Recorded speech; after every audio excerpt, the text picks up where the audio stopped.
നിങ്ങൾ എമ്പുരാൻ സിനിമ കണ്ടോ? ഇന്ന് മലയാളത്തിൽ ഏറെ കാലത്തിന് ശേഷം ഉണ്ടാകുന്ന ഒരു വലിയ റിലീസായ എമ്പുരാൻ സംഭവിച്ച ദിവസമാണ്. എമ്പുരാൻ്റെ ആദ്യ ഷോ തന്നെ കണ്ട ശേഷം ഒരു പകൽ മുഴുവൻ ഞങ്ങൾ ചിന്തിക്കുകയായിരുന്നു, എമ്പുരാനെ പറ്റി എന്തു പറയും. എമ്പുരാൻ എന്ന സിനിമ ഒരു സ്റ്റാൻഡ് അലോൺ സിനിമയല്ല, അത് ലൂസിഫർ എന്ന സിനിമയുടെ ഒരു രണ്ടാം ഭാഗമാണ്. അതുകൊണ്ട് തന്നെ എല്ലാ വിലയിരുത്തലുകളും എല്ലാ തരത്തിലുള്ള കാഴ്ചപ്പാടുകൾക്കും ആ ആദ്യ എപ്പിസോഡിൻ്റെ സ്വാധീനം തീർച്ചയായിട്ടും ഉണ്ടാകുമല്ലോ. ആ സ്വാധീനം തന്നെയാണ് ഈ സിനിമയെ ചതിച്ചതെന്ന് തോന്നുന്നു. എമ്പുരാനെ സംബന്ധിച്ചിടത്തോളം ഒരു നല്ല സിനിമ ആയാൽ മാത്രം പോരാ, മുന്നേ ഇറങ്ങിയ സിനിമയേക്കാൾ നന്നായിരിക്കണം, അതിനേക്കാൾ എല്ലാ രീതിയിലും നോട്ടബിൾ ആയിരിക്കണം എന്നുള്ളത് വളരെ പ്രാധാന്യം അർഹിക്കുന്ന ഒരു കാര്യമായിരുന്നു. എന്നാൽ അതിനനുസരിച്ച് ഉയരാൻ എമ്പുരാന് കഴിഞ്ഞോ എന്നത് ഒരു ചോദ്യമായി അവശേഷിക്കുന്നു. ഞങ്ങളുടെ കാഴ്ചയിൽ ലൂസിഫറിൻ്റെ തട്ട് താഴ്ന്നു തന്നെ ഇരിക്കുന്നു. ഒരു പടിക്ക് മുകളിൽ ഇപ്പോഴും ലൂസിഫർ എമ്പുരാന് മുകളിലാണ്. പ്രധാനമായും 4 കാരണങ്ങളാണ് ടീം എന്തൂസിയാസ്റ്റ് ഐഡൻറ്റിഫൈ ചെയ്തത്. തിരക്കഥ, പാശ്ചാത്തല സംഗീതം, സംവിധാനം, ഏറ്റവും ഒടുക്കം നിർമ്മാണം. മലയാള സിനിമയിൽ എപ്പോഴും പൊളിറ്റിക്കൽ ഡ്രാമ എന്നുള്ള ജോണറിൽ സിനിമകൾ ഇറങ്ങുമ്പോൾ നമുക്ക് പ്രൗഢമായൊരു പാരമ്പര്യമുണ്ട്. എന്നാൽ അതിനോട് ഒത്തുപോകുന്ന രീതിയിൽ, അല്ലെങ്കിൽ അതുമായി തുലനം ചെയ്യാവുന്ന രീതിയിലായിരുന്നു ലൂസിഫറിൻ്റെ രചന. ലൂസിഫർ എന്ന സിനിമയുടെ തിരക്കഥ ഈ അടുത്തിടെ DC ബുക്സ് ഒരു പുസ്തകമായി പ്രസിദ്ധീകരിക്കുകയുണ്ടായി. ആ തിരക്കഥ സ്റ്റാൻഡ് അലോണായി തന്നെ ഒരു മികച്ച കലാസൃഷ്ടിയെ അനുഭവപ്പെടാൻ കാരണം ഏറ്റവും പ്രധാനമായും ഇതിനകത്തുള്ള സംഭാഷണങ്ങളായിരുന്നു. കഥാപാത്രങ്ങളുടെ ഒരു ആർക്ക് മനസ്സിലാക്കുന്നതിന്, കഥാപാത്രങ്ങൾ എങ്ങനെ ഡെവലപ്പ് ചെയ്തെടുക്കുന്നു എന്നുള്ളത് മനോഹരമായ സംഭാഷണങ്ങളിലൂടെയും കോൺവെർസേഷനുകളിലൂടെയായിരുന്നു ലൂസിഫറിൽ സാധ്യമായത്. എന്നാൽ എമ്പുരാനിലേക്ക് വരുമ്പോൾ തിരക്കഥയിൽ ഈ സംഭാഷണങ്ങളുടെ അപര്യാപ്തത തന്നെയാണ് നിഴലിച്ച് നിൽക്കുന്നത്. പ്രധാന നടനായ, ലോകത്തിലെ തന്നെ വിഖ്യാത നടന്മാരിൽ ഒരാളായ മോഹൻലാൽ ഈ സിനിമയിൽ 1 മണിക്കൂറോളം സ്ക്രീനിൽ ഉണ്ടായിരുന്നെങ്കിലും മോഹൻലാലിന് കൈകാര്യം ചെയ്യാനുണ്ടായിരുന്നത് വിരലിലെണ്ണാവുന്ന ഡയലോഗുകൾ മാത്രമാണ്. ഒരു പിടി അനവധി കലാകാരന്മാരുണ്ടായിരുന്ന സിനിമയായിരുന്നിട്ട് പോലും ആക്ഷൻ രംഗങ്ങൾ, അല്ലെങ്കിൽ സ്ലോ മോഷനുകൾക്കും ആക്ഷൻ രംഗങ്ങൾക്കും VFXനൊക്കെ കൊടുത്ത പ്രാധാന്യം സംഭാഷണങ്ങൾക്ക്, അല്ലെങ്കിൽ കോൺവെർസേഷനുകൾക്ക്, അല്ലെങ്കിൽ കഥാപാത്രങ്ങളുടെ ഡെവലപ്മെൻറ്റിന് കൊടുക്കാൻ കഴിഞ്ഞില്ല എന്ന് തോന്നി. പ്രധാനമായും ടൊവിനോ ചെയ്ത ജിതിൻ രാംദാസ് തുടങ്ങിയ ക്യാരക്ടറുകൾ ഒന്നാമത്തെ സിനിമയിൽ നിന്ന് രണ്ടാമത്തെ സിനിമയിലേക്ക് എത്തിയപ്പോഴത്തേക്കും ഒറ്റയടിക്ക് വലിയ ഒരു മാറ്റമുള്ളവരായി തോന്നുകയും കഥാപാത്രങ്ങളുടെ ഐഡൻറ്റിറ്റി സിനിമയിലുടനീളം നിലനിർത്താൻ പറ്റാതെ പോയതുപോലെയും തോന്നി. ഇത് തീർച്ചയായും ഒരു സിനിമയുടെ നട്ടലാവേണ്ട തിരക്കഥയുടെ പോരായ്മയായിട്ട് തന്നെയാണ് അനുഭവപ്പെട്ടത്. രണ്ടാമതായി നമുക്ക് ഏറ്റവും പ്രധാനമായിട്ട് തോന്നുന്ന ഒരു കാര്യം പാശ്ചാത്തല സംഗീതമാണ്. ദീപക് ദേവാണ് ലൂസിഫറിൻ്റെയും എമ്പുരാൻ്റെയും 2 ചിത്രങ്ങളുടെയും പാശ്ചാത്തല സംഗീതം ചെയ്തിരിക്കുന്നത്. എന്നാൽ ലൂസിഫറിലേക്ക് വന്നപ്പോൾ ഇത് കഥയുമായും കഥാസന്ദർഭങ്ങളുമായും വളരെ ഇഴുകിച്ചേരുന്ന രീതിയിലേ അനുഭവപ്പെട്ടെങ്കിലും എമ്പുരാനിലേക്ക് വന്നപ്പോഴേക്കും ഒരു ബഹളമയം എന്നതിലുപരി കഥയെ എലിവേറ്റ് ചെയ്യുന്ന രീതിയിൽ, അല്ലെങ്കിൽ വിഷ്വലി നൽകിയിട്ടുള്ള ഒരു എക്സ്പീരിയൻസിനെ എലിവേറ്റ് ചെയ്യുന്ന രീതിയിലേക്ക് അതിന് ഉയരാൻ കഴിഞ്ഞോ എന്നുള്ള കാര്യം തീർച്ചയായിട്ടും സംശയകരമാണ്. അതുമാത്രമല്ല, കഴിഞ്ഞ തവണ വിജയിച്ച ഒരു ട്രാക്ക് തന്നെ ഒരു സിനിമയിലെ വളരെ പ്രധാനപ്പെട്ട ഒരു രംഗത്തിൽ അതേ ട്രാക്ക് തന്നെ വീണ്ടും ഇടുകയും ഒരു പുതുമ നിലനിർത്താൻ കഴിയാതെ പോവുകയും ചെയ്തതും നിഴലിച്ചു നിന്നു. ഈ കാരണങ്ങൾ സിനിമയെ ഒരു പരിധിവരെ വലിയ ദൈർഘ്യമുള്ള സിനിമയായി പ്രേക്ഷകന് തോന്നിപ്പിക്കുവാൻ ഒരു കാരണമായി എന്ന് തോന്നുന്നു. മൂന്നാമത്തെ കാര്യം തീർച്ചയായും സിനിമയുടെ സംവിധാനം തന്നെയാണ്. പൃഥ്വിരാജിനെ പോലെ തിരക്കേറിയ ഒരു നടൻ, ഒരു ചലച്ചിത്ര പ്രവർത്തകൻ ഇത്തരമൊരു സിനിമ 140 ദിവസത്തിലധികം ഷൂട്ട് ചെയ്യുകയും അതിനുശേഷം ഒരുപാട് നീണ്ട പോസ്റ്റ് പ്രൊഡക്ഷൻ ചെയ്യുകയും ചെയ്യുമ്പോൾ ആ നടൻ, അല്ലെങ്കിൽ ആ വ്യക്തി പൂർണ്ണമായും ഇതിൽ എല്ലാ സമയത്തും ഇടപെടാൻ കഴിയുന്ന രീതിയിൽ ലഭ്യമായിരുന്നു എന്നുള്ള കാര്യം തീർച്ചയായും ഞങ്ങൾക്ക് സംശയം തോന്നുന്നു. കാരണം ലൂസിഫർ എന്ന സിനിമ കണ്ടിറങ്ങിയപ്പോൾ ഒരു കലാകാരൻ്റെ, ഒരു സംവിധായകൻ്റെ, ഒരു വ്യക്തി കണ്ട സിനിമ, അല്ലെങ്കിൽ ഒരു വ്യക്തി സൃഷ്ടിച്ചെടുത്ത ഒരു വ്യക്തിത്വമുള്ള സിനിമ എന്നുള്ള തോന്നൽ എല്ലാ കെട്ടുപാടും ലൂസിഫറിനുണ്ടായിരുന്നു. എന്നാൽ എമ്പുരാനിലേക്ക് വരുമ്പോൾ പല ഡിപ്പാർട്ട്മെൻറ്റുകളും തമ്മിൽ ക്രോഡീകരിച്ചിട്ടില്ലാത്തതുപോലെ ഒരു കെട്ടുറപ്പില്ലാത്ത സംവിധാനമായി തോന്നി. ഇത് തീർച്ചയായും സംഭവിക്കാൻ പാടില്ലാത്തതായിരുന്നു, പ്രത്യേകിച്ചും ലൂസിഫർ പോലെ ഒരു നാഴികക്കല്ലായ സിനിമയുടെ അടുത്ത ഭാഗത്തിന്. ഏറ്റവും ഒടുവിലായിട്ട് പറയാനുള്ളത് നിർമ്മാണത്തെ പറ്റിയാണ്.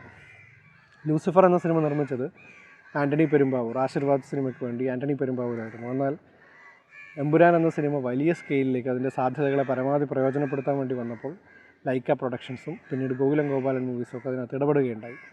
എന്നാൽ ഒരു രാഷ്ട്രീയ, അല്ലെങ്കിൽ പൊളിറ്റിക്കൽ ഡ്രാമ എന്നുള്ള രീതിയിൽ ലൂസിഫർ എന്ന സിനിമ ചർച്ച ചെയ്ത അതേ വിഷയം തന്നെയാണ് ഇവിടെയും ശ്രദ്ധിക്കപ്പെടുന്നത്.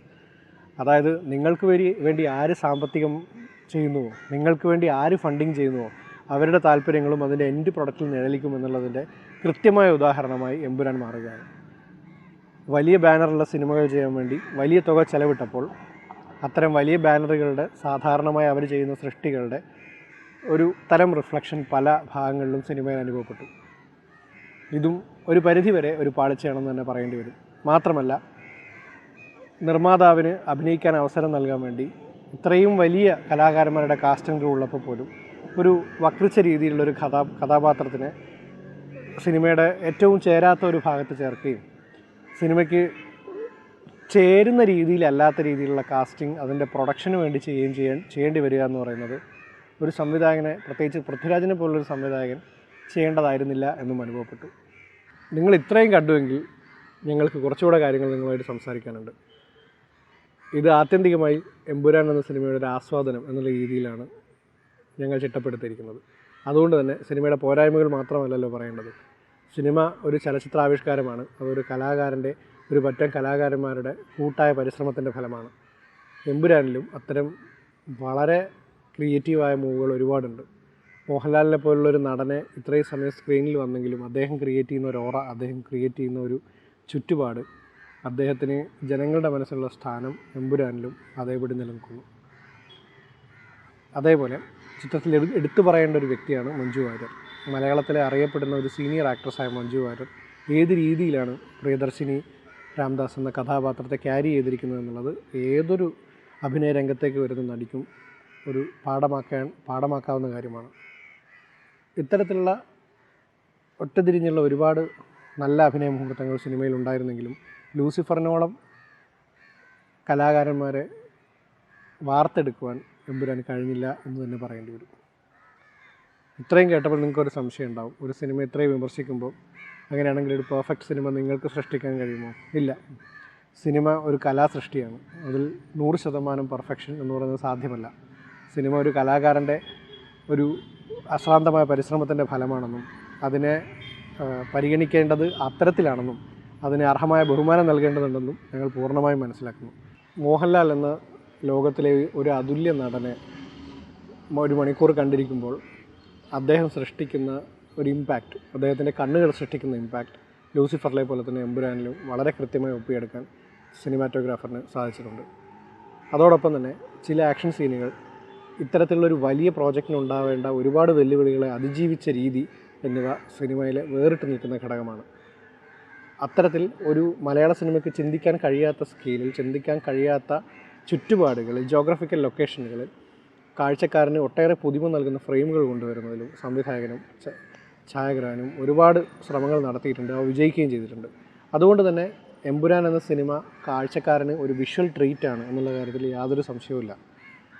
എന്നാൽ ലൂസിഫർ എന്ന സിനിമയിൽ സായ് കുമാറിനെ പോലെ, നന്ദു പൊതുവാളിനെ പോലെ, ടൊവിനോ തോമസിനെ പോലെ ഒത്തിരി കലാകാരന്മാരെ സംഭാഷണങ്ങളിലൂടെ, സാഹചര്യങ്ങളിലൂടെ ഉപയോഗപ്പെടുത്തിയ, അല്ലെങ്കിൽ അവരുടെ അഭിനയ പാടവത്തെ പുറത്തേക്കെത്തിക്കാൻ കാണിച്ച ആ ഒരു സ്കിൽഫുൾനെസ് എമ്പുരാനിൽ വന്നപ്പോഴത്തേക്ക് തിരക്കഥയിലുള്ള സംഭാഷണങ്ങളുടെ കുറവുകൊണ്ട്, അല്ലെങ്കിൽ പെർഫോം ചെയ്യാൻ ആവശ്യമായ സ്പേസ് ഇല്ലാതെ പോയ ഒരു സ്ക്രിപ്റ്റ് എന്നുള്ള തോന്നലുണ്ടാക്കാൻ കാരണമായി.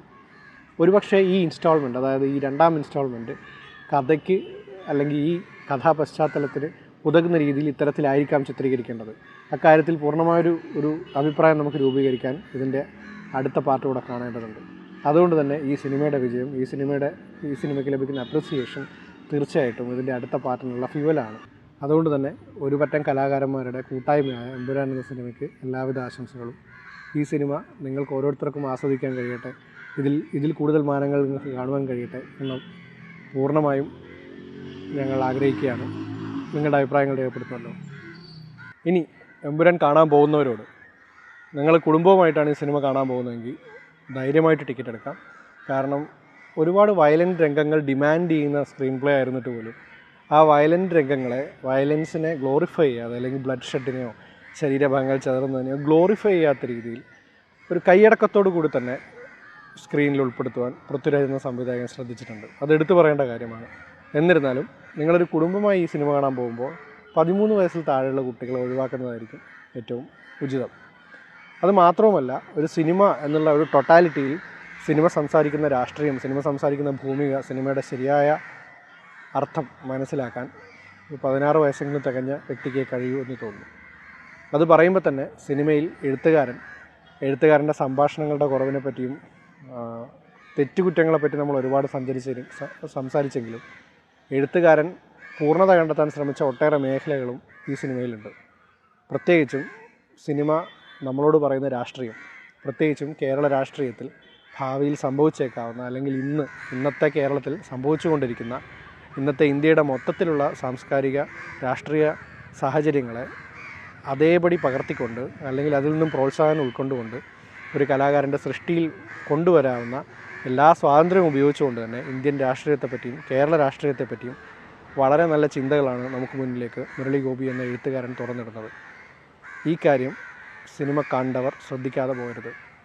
സിനിമയിൽ പറയുന്ന content, cinema as A totality, 3 സിനിമകൾ, വന്ന 2 സിനിമകളും വരാൻ പോകുന്നൊരു സിനിമയും പറയാൻ ശ്രമിക്കുന്ന ഓവറോൾ ആയിട്ടുള്ള ഒരു രാഷ്ട്രീയ വിശകലനം അല്ലെങ്കിൽ രാഷ്ട്രീയ പ്രമേയം ചർച്ച ചെയ്യപ്പെടാതെ പോകരുത്.